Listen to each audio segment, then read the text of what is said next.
മുഖ്യമന്ത്രി പിണറായി വിജയന്റെ ഔദ്യോഗിക വസതിയായ ക്ലിഫ് ഹൌസിൽ കാലിത്തൊഴുത്ത് നിർമ്മിക്കാൻ പൊതുമരാമത്ത് വകുപ്പ് പണം അനുവദിച്ചതിന്റെ കണക്കുകൾ പുറത്ത്.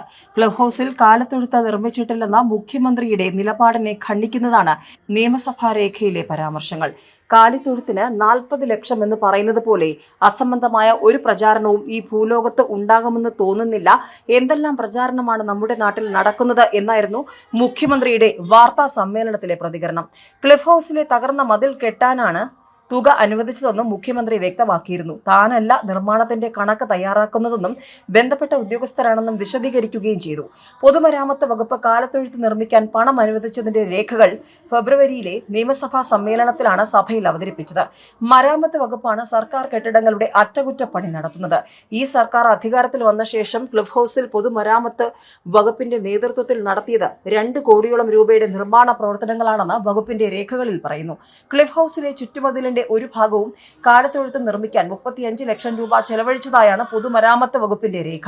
2022 ജൂണിലാണ് കാലിത്തൊഴുത്തും മതിലിന്റെ ഒരു ഭാഗവും നിർമ്മിക്കാൻ മരാമത്ത് വകുപ്പിന്റെ ഉത്തരവ് പുറത്തിറങ്ങിയത്. ക്ലിഫ് ഹൌസിലെ നീന്തൽക്കുളത്തിന്റെ പരിപാലനത്തിനായി 2 കോടിയോളം കൂടാതെ 39 ലക്ഷവും ചെലവഴിച്ചു. ഊരാളുങ്കൽ ലേബൽ കോൺട്രാക്ട് സൊസൈറ്റിക്കാണ് നീന്തൽക്കുളത്തിന്റെ പരിപാലന ചുമതല നൽകിയത്.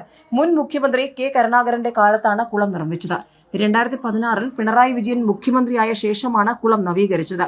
നവീകരണത്തിനായി 18,06,785 രൂപയും റൂഫിന്റെ ഡ്രസ് വർക്കുകൾക്കും പ്ലാൻ റൂമിന്റെ നവീകരണത്തിനുമായി 7,92,433 രൂപയും വാർഷിക അറ്റകുറ്റപ്പണികൾക്കായി 6 ലക്ഷത്തോളം രൂപയും ചെലവഴിച്ചു.